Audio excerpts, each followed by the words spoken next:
talking about the seventh principle, which is the uniqueness of Moses' prophecy. And after an introduction about the nature of Moses' interaction with the Kodesh Baruch Hu, he says that there are four features that distinguish Moses' prophecy from the prophecy of all other prophets. I'm going to summarize them again. We didn't quite finish the fourth one last time. The first difference is that the prophecy of all other prophets was through an intermediary, which he calls an angel here, and in the Gemara Nevuchim he identifies with a certain feature of the prophet's personality. And the second is that Moshe Rabbeinu had his prophecy in complete, awake clarity, whereas other prophets were either dreaming or were in a trance. And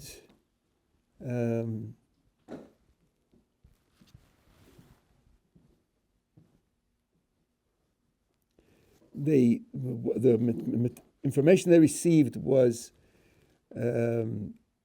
unclear, and the word in Hebrew is mar'ah, which is a feminine form, as opposed to Moshe, who had mar'eh, which is a masculine form, which means absolute clarity. And I should just explain, to say that it was unclear doesn't mean that they made any mistakes. I'll give you an example of what it's like. Let's suppose you have a black and white photograph of a scene. So you're not getting the colors. But you know that. So you're not going to make a mistake and say, oh my, on that day the sky was black or was gray, or the tree, the leaves on the tree were gray. You're not going to make that mistake because you know you're not getting the color. So on the one hand, the picture is lacking information, but on the other hand, that doesn't cause you to make any mistake in understanding what you see. You know because of what it is, what information you're lacking, and you don't infer wrongly as to what the truth is. But Moshe Rabbeinu didn't have any unclarity in his vision. It was absolutely clear. Sometimes people say there are things that divide the Kodesh Baruch Hu from the prophet, and Moses had only one divisor. The Rambam says he had no divisors, nothing at all. Absolute direct connection. Yeah. One of the very famous prophecies, for example, I was just learning in Mishnah, the class. What about Merkaba? Like, for example, Merkaba, Ezekiel. Yeah. And for example, prophecies like those, wouldn't they be just as clear? Absolutely not. No one can compare it to Moses' clarity. No one. Individual prophecies, like certain ones, like for example, that one, there's no reason to say that it should be very, very clear. Only that it's very. I'm not following you now. Right. The clarity of Yechezkel, of Ezekiel, does not match that of Moses, nor Isaiah, nor Yoshua, nor Amos, nor anyone else does not match that of Moses. Moses is absolutely unique in the clarity that he has. These are verses in the Torah explicitly, where Miriam and Aaron complain about what Moses did separating from his wife, and Kodesh Baruch Hu speaks to Miriam and Aaron and said, how did you compare your prophecy to his? When I communicate with any other prophets, I do so in a dream or in a trance, and with mar'ah, which is unclear, and only with Moses I don't do that. It's absolutely explicit. Yeah. Just then, how do we understand certain deeds that Moshe did through his life? That, for example, he really wanted to get into the land of Israel, and yet there is a ma'aseh that somehow worked in a certain way that he didn't go into the land of Israel. Yeah, so what has that got to do with the quality of his prophecy? He he didn't foresee what he was in. A prophet is not omniscient. Right. A prophet is not omniscient. He doesn't know everything. There are things that he's given by HaKadosh Baruch Hu and things that he isn't. I'm not comparing any human being with God. Right? So okay, so that's the second. The third difference is that when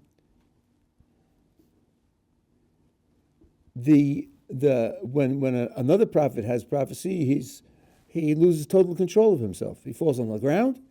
His muscles don't work. His sensations are stopped. His mind doesn't work. He's totally overwhelmed by the experience. Whereas with Moses, it's, as he says, like one person speaking to another, plus not speaking to his friend. You don't fall on the ground and become paralyzed because you're speaking to your friend. That's the way it was with Moses. He says, and even, in other words, even though with the other prophets there's an intermediary, so you might have thought that the effect is weaker. It's diluted by the fact that there's distance and an intermediary. Still, they were totally overwhelmed. Moses had no intermediary, with full strength, and still, he was able to take it. And the fourth difference is that all the prophets, the vision doesn't come because they want it, only because Hashem wants it. Now, this is a very important idea. I don't think we have sources that disagree with this. It's pretty obvious in the classical sources, but there are other. They can never ask for I'm sorry? They can never ask for a prophecy. No, they can ask, but they won't always get a yes. Most always got a yes. The idea is that you have to prepare yourself for prophecy, and then the question is, if you adequately prepare yourself, does prophecy come as an automatic result of preparing yourself? I guess, lahavdil, elef havdolos being Torah l'tamei, there are traditions we're talking about meditation. And if you meditate in the right way, then you'll achieve a certain state of mind. And it's portrayed as if it's automatic. There's no agent above who's free to determine whether you get it or not. This is a human capacity, and if you approach it correctly, then you'll actualize that human capacity. Not so with prophecy. Prophecy is a relationship with the Kodesh Baruch Hu. And Kodesh Baruch Hu is an independent agent. And he will decide whether or not to give it to you, even if your preparation is perfect. So he says, sometimes the prophet who wants to have prophecy will be left for years, and the prophecy will not come. Sometimes people ask the Navi to speak out a vision, and he waits for the vision to come. And sometimes it'll take days, sometimes it could take months. Or sometimes he never gets it at all. We have seen those who prepared themselves in appropriate ways for prophecy, the way Elisha did. And Elisha, did get the prophecy as a result of preparation, and other people did not. Moses, on the other hand, at any moment that he wanted, for example, when he was asked a question about Pesach Sheni, he said, Imdu ve'eshma ma'yetzav Hashem lachem. Wait a moment, and I'll tell you what Hashem will command for you. What a bold statement. Moses, how do you know God's going to answer you now? Because he knows. Because when he asks for it, he gets it. And then it says, the apostle says, tells Moses, speak to Aaron your brother that he should not come at any time he pleases into the Holy of Holies of the tabernacle. There are only certain times and there are only certain conditions under which he can come into the Holy of Holies. And Chazal comment, it's Aaron who's under the prohibition not to come at any old time. But Moses isn't under any such prohibition. He can come when he wants. He can go into the. I'm sorry? He can go in. That's right. There's no restrictions on Moses. It's really quite astonishing. And this is not from, how shall I say, this wasn't from the beginning, because when the cloud covered the mountain, he couldn't go up until he was called. And the same thing was true again when the cloud went into covered the tabernacle when it was first erected. He had to be called. But that was, shall I say, he wasn't asking for it. He wasn't demanding it. It was just like the cloud stopped him. After that, no one could go in at that time. At any rate, that's the difference in the quality of the relationship between them we spoke about last time, and now the way he has, what that prophecy does for him, and the access that he has for it. That's one subject. There's another subject which is extremely important, which the Rambam describes in Yeshivat Ohr Torah, which I want to share with you because I think they're related.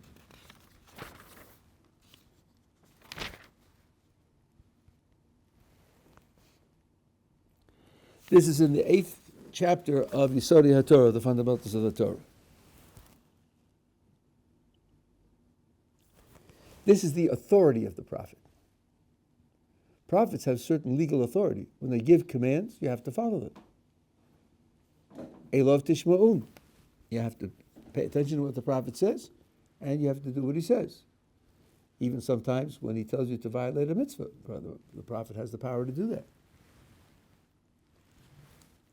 I shouldn't say power, I should say authority. Why do we believe prophets? What do they do to establish their authority, their credibility as prophets? Even though I'm going to take credibility back, I'm saying it now just to raise the question. So he says like this. I guess I'll just translate it because the Hebrew won't help you, I don't think. Moshe Rabbeinu was not believed by the Jewish people because of the miracles that he did. Because someone who believes via miracles, in his heart there is uncertainty. Because maybe the miracles could be done with sorcery, or let's say sorcery. Now, you have to read the Rambam carefully. The Rambam is on record that all sorcery is fake. All sorcery is fake. It's all magic tricks. There are no real powers of sorcery. I'm sorry? That's right. There's no such thing. There's no such thing. So now, it sounds like he's saying there is a doubt in the heart of the person because, as a matter of fact, these things could be done through sorcery. That would be an out-and-out contradiction in the Rambam. That doesn't stop some people from reading it that way, but that's not what he's saying. He's saying, in the heart of the person who believed because of miracles, in his heart, he can have the doubt that he thinks it could be done by sorcery. The Rambam is not saying it could be done by sorcery. He's saying in the heart of the person who believes because of miracles, in his heart, he will make the mistake of interpreting it as possibly sorcery. Of course, it's a joke. It's a mistake. He's making a terrible mistake. So what? We're talking now about why did they believe them? We're talking about a psychological question here. Why did the Jewish people believe it? What settled them to believe it? And if you say it was because of the miracles, in the hearts of the people who saw the miracles, in their hearts, they could falsely misinterpret it as sorcery. So he's saying that's not why they believed it. Ella, rather, if you go through all the miracles that Moses did in the wilderness, he did them because of the need of the hour. There were certain needs that required miracles, not to establish his validity as a prophet. Now he goes through a list. One of the lists will need a little thinking. He had to drown the Egyptians, so he split the sea. It happened through him, and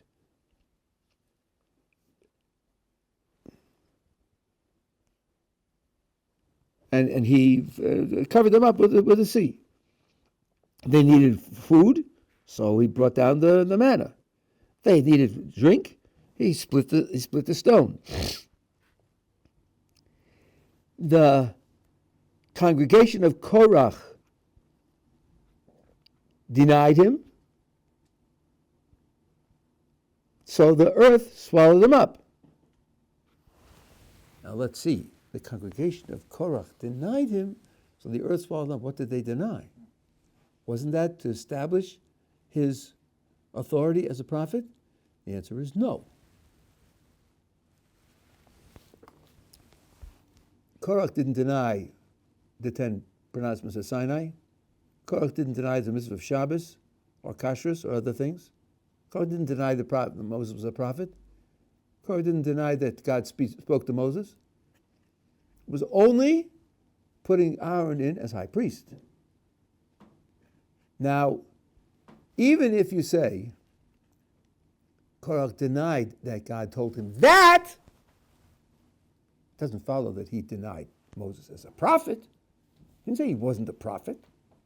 He just said that this particular item, Moses gave in to his desire to do something for his brother and made him into the high priest. But even that doesn't have to be true. Because the Rambam explains as follows.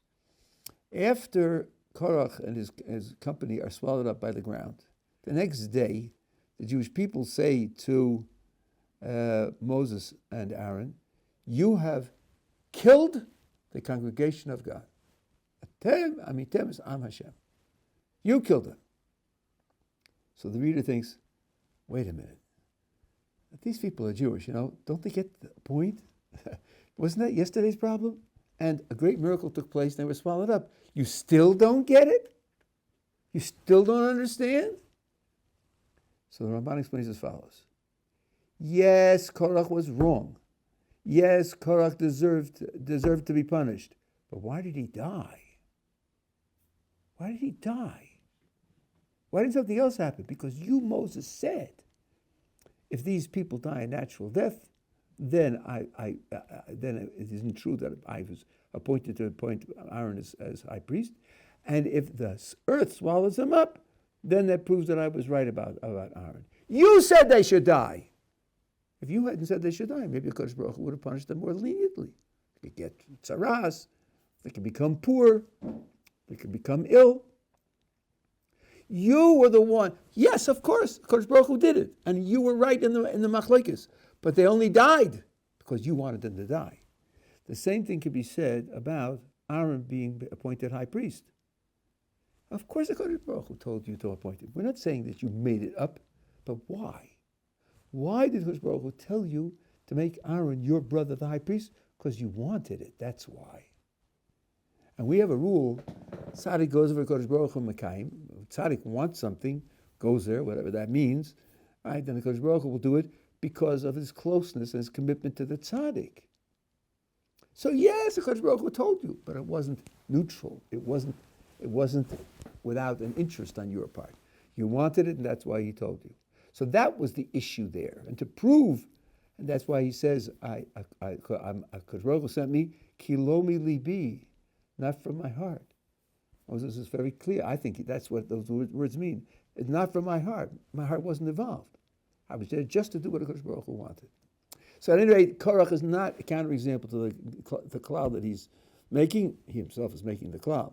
And all of them were done for the sake of the needs of the particular moment, not to verify his being a prophet. V'chein shara kol osos, all the other miracles he did for particular needs. And that's not how Moses got his credibility as being a prophet. So how did it happen? It happened at the I say it's Ma'amad in English, that when they're standing at Mount Sinai, that our eyes saw, and not those of a stranger, and our ears heard, but not those of someone else, the fire and the sounds and the flames. And Moses approached the cloud, and this voice speaks to him, and we hear, Moses, Moses, go and tell them, kach v'kach. We heard Kodesh Baruch Hu speaking to Moses ourselves.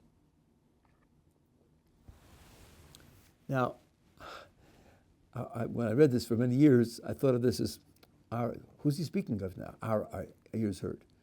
The Rambam was 900 years ago, which is roughly 3,500 years from Mount Sinai. From 1,300 to then is 1,300 years, plus another 1,000 years, 2,300 years from Mount Sinai.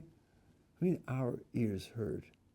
But I found it's a Gemara. I wish I remember exactly where it was. I noted it when I read it maybe a year ago. There, the Gemara is saying that A heard something from B. And the Gemara says, well, how did he do that? He lived much later than B. Because B said it to P, and P said it to Q, and Q said it to R said it to A. So it was a 5-generation transmission, and the Gemara described it as the bottom of the chain heard it from the top of the chain. So in Hebrew, you can say that when there's a chain of transmission, the bottom heard it from the top. So if that's a Gemara, the Rambam has the right to use that phraseology also. We have a direct tradition that it came down from our ancestors, that was the experience there. So it was our witnessing Moses' prophecy.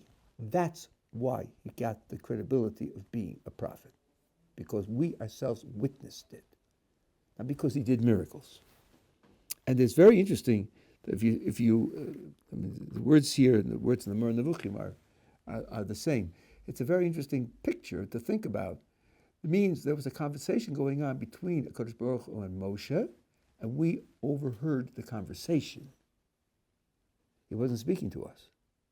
He was speaking to Moshe. And we were allowed to overhear. And it says in chapter 19 of the book of Exodus, well, that's what HaKadosh Baruch Hu says to him exactly, word for word. They will overhear me speaking to you in order that they will believe in you forever, as the Rambam is going to quote. Yeah. Why is that not what the same for the prophets? We believe in other prophets, but we don't hear them speak to them. We don't see the prophecy firsthand. That's the good question. This only happened once. It only happened with Moses. How then do all other prophets get their credibility? That's the key question. We're coming to that. That's why I put this all in. And that's why the verse, it says explicitly, Pani b'panim diber Hashem imachem. Hashem spoke to you, the whole of the Jewish people, face to face. That means to say you yourself had a direct experience of Hashem talking.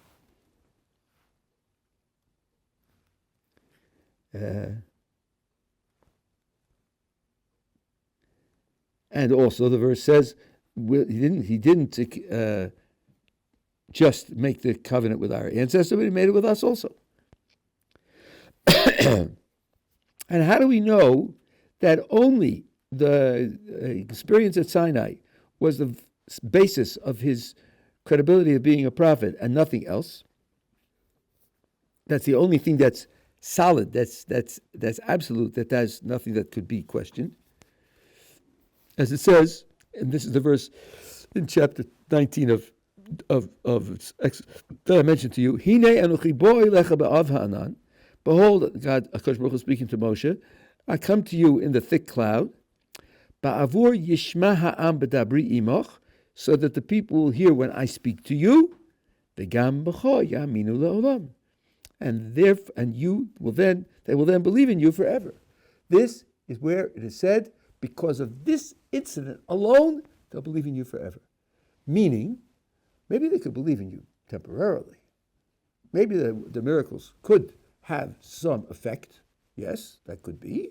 And wouldn't be inappropriate. It says they believed in Egypt. It says they believed at the crossing of the sea. It's not inappropriate to entertain the idea and be convinced, 80-20, that perhaps it's so, and be able to commit to it, but it's not going to last forever. Sooner or later, that thought, yeah, but where did the events come from, and who says that God spoke to him? Maybe he has powers without God speaking to him. That thought's going to arise itself, and it'll die out. From this, he says that before this, where Moses did lots of miracles, that would not produce in him permanent credibility. Rather, something which afterwards could be rethought and reconsidered, and so forth and so on. So now, someone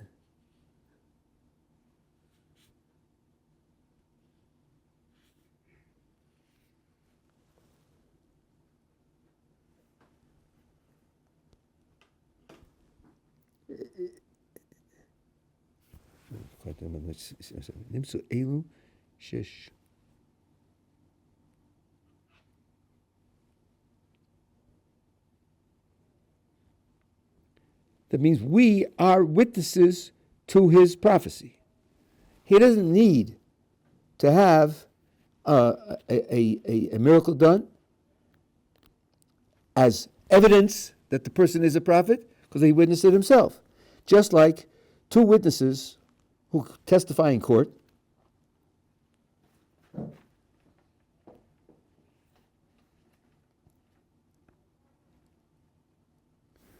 each one has credibility and each one confirms what the other one says. We, as the people, are all witnesses to Moses' prophecy from Mount Sinai, and therefore no miracle has to be done. Even if Moses had never done any miracles, neither before nor after, we ourselves heard HaKadosh Baruch Hu speaking to Moshe. That's direct observation of the prophecy that he has.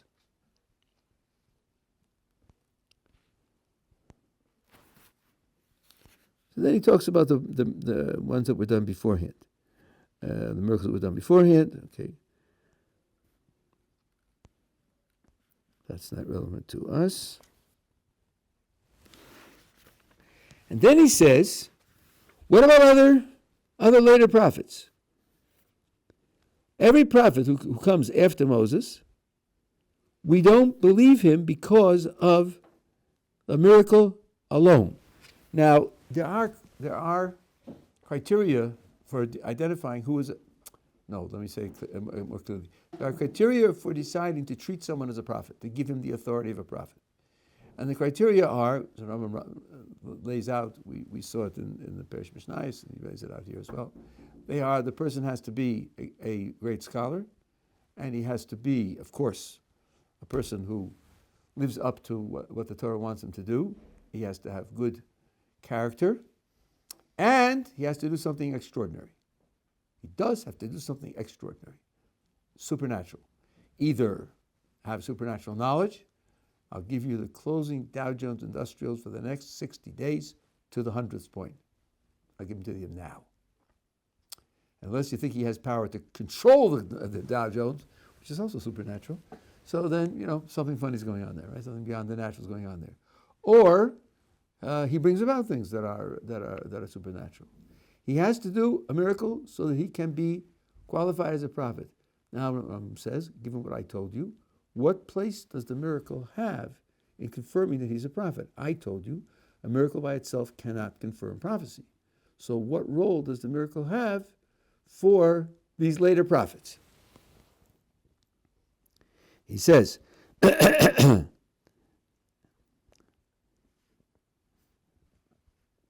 rather, because there's a mitzvah that Moses taught us in the Torah, which says that if he provides a miracle, then you should listen to him and do what he says. Every later prophet leans on Moses. the authority of every later prophet is because Moses said so. Moses gave us a mitzvah. We know that Moses is a prophet from our own direct observation of it. The mitzvah is, when a person fulfills certain conditions, treat him as a prophet. And I say treat him as a prophet because the Rambam is very clear about this.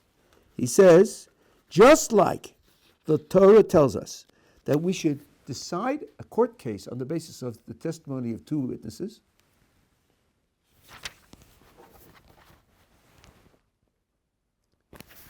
when the judge is sitting there, and three judges, and the litigants are arguing their cases, and then one produces two witnesses, and the witnesses give their testimony, does the judge know what happened?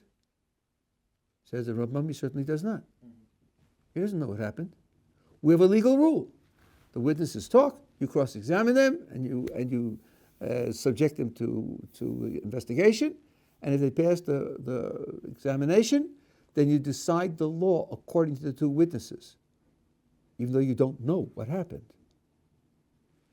The shocking, same thing is true. According to this, we do not know that Isaiah was a prophet. We don't know that. Does it not say somewhere that even if they bring an extraordinary thing, we shouldn't believe them? Who's they now? What? Who's they? Like Novi Sheker, like the times of Eliyahu. That's something else. That's something else. But now we're talking about something. They used to do extraordinary things. Yeah. Understand.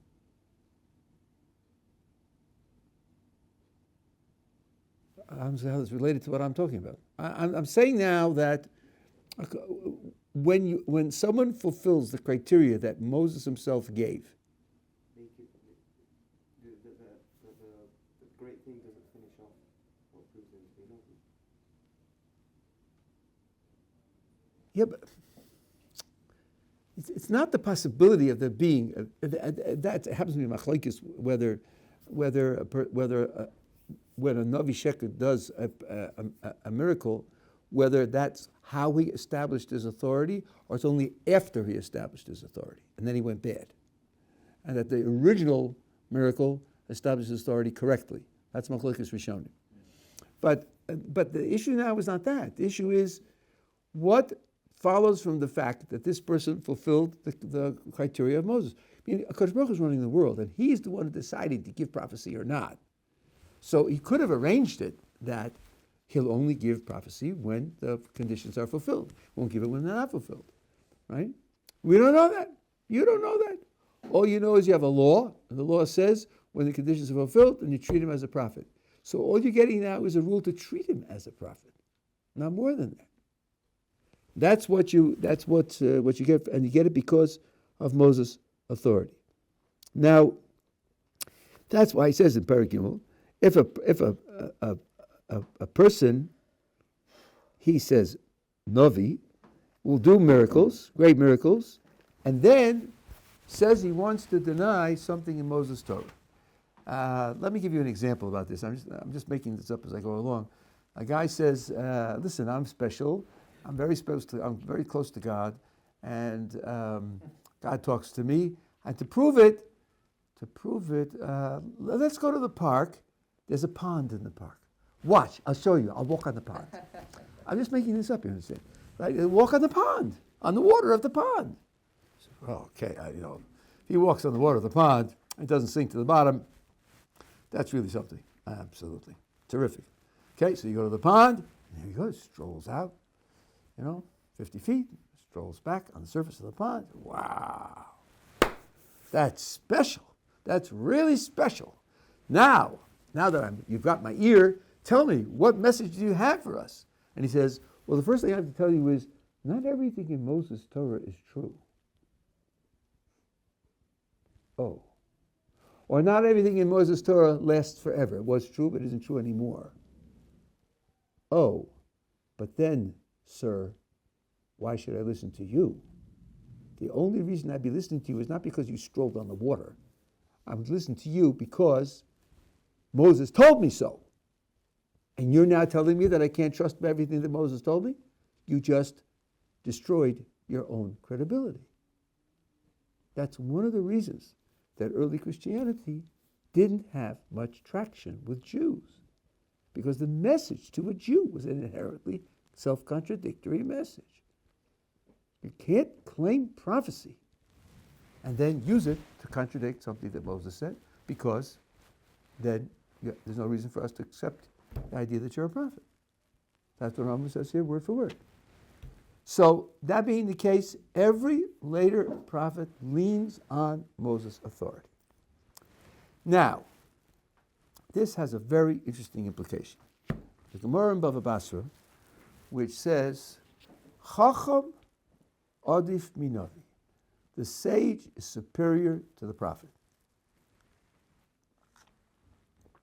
This is a gigantic subject. The Maharal has a whole explanation that because the vision of the prophet is so clear, therefore he's limited. Does that sound natural? Because the vision of the prophet is so clear, therefore he's limited. And he gives the following example. If you look with your bare eyes at the sun, you go blind. If you take a smoked glass and put it between you and the sun and look at the image of the sun in the smoked glass, then you can look at that image and observe it. Because there's less light, you can see it. When there's too much light, you can't see it because it overwhelms you and it blinds you. So the Chacham, precisely because he doesn't have the clear vision of the prophet, can see things that the prophet can't see. That's the Maharal's explanation. Now, the Gemara over there says, how do we know this? How do we know that the sage is superior to the prophet? And it brings various proofs and knocks down all the proofs. And finally, the last stage is the following observation. Sometimes when two sages are discussing a law, debating how to formulate the law, at a certain point, one sage says, I think it should be ABC, and the other sage says, you know what? Now that you say ABC, I remember that this is a tradition going back to Moses, that the law is ABC. They didn't remember it beforehand, but now they remember that that's the tradition. Aha! So therefore, the sage is superior to a prophet. And the reader says, what? How did you get to that? Where did that conclusion come from? Look at Rabbeinu Gershom there. Here's roughly the idea how it works. Let's for a moment imagine a contest between a sage and any prophet other than Moses. Sages versus Isaiah. No, this is not, amateur football. Sages versus Joshua. Sages versus Yechezkel. Well, let's see. The prophet says ABC, and the sages say no. Says the sages, how can you contradict the prophet? I'll tell you why, because we're quoting Moses, see? And Moses is superior to Isaiah, because Isaiah is leaning on Moses for his authority. So he can't contradict Moses. He's not allowed to do that, like we just said. So the sages, if they are quoting Moses, they're going to trump any other prophet, because Moses trumps any other prophet. That's obvious. But what happens when the sages interpret Moses? That's not pure Moses. That's Moses as interpreted by Hillel. That's Moses as interpreted by Rabbi Akiva. Now imagine that versus Isaiah. Chain is only as strong as its weakest link, and here it's Hillel and Rabbi Akiva who are the weak links. Who says that the sages interpreting Moses is stronger than another prophet? That's what the Gemara wants to know. Okay, so now the Gemara says, let's go back to the scenario. Sages A and B are discussing back and forth what the law should be. Finally, A says it should be PQR, and B says, PQR? Wow, I remember now that that's exactly a tradition from Moses. So what did they accomplish in their discussion? In their discussion, analyzing all the rest of what Moses said, the parts that they did remember of what Moses said, they arrived at what Moses said. That means the sage's mind, the sage's technique, the sage's interpretation is a good vehicle to arrive at what Moses really meant. That's what it demonstrates. Because analyzing when they didn't have the law, got to exactly the law that Moses said. And this is how you see that when the sages interpret Moses, they also are superior to the prophets. So this idea that the later prophets lean on Moses is a very fundamental idea. It's where the basis for this idea that the sages are superior to the prophets. You have a question? Why can't it work any other way? It has to work from them not knowing, then somebody else saying something. It doesn't have to work that way. No, it doesn't have to work that way. But I'm illustrating it. If I just say that sages are interpreting Moses, you can ask, well, then it's not pure Moses. It's Moses through Rabbi Akiva. Maybe that makes it so weak that it's weaker than Isaiah.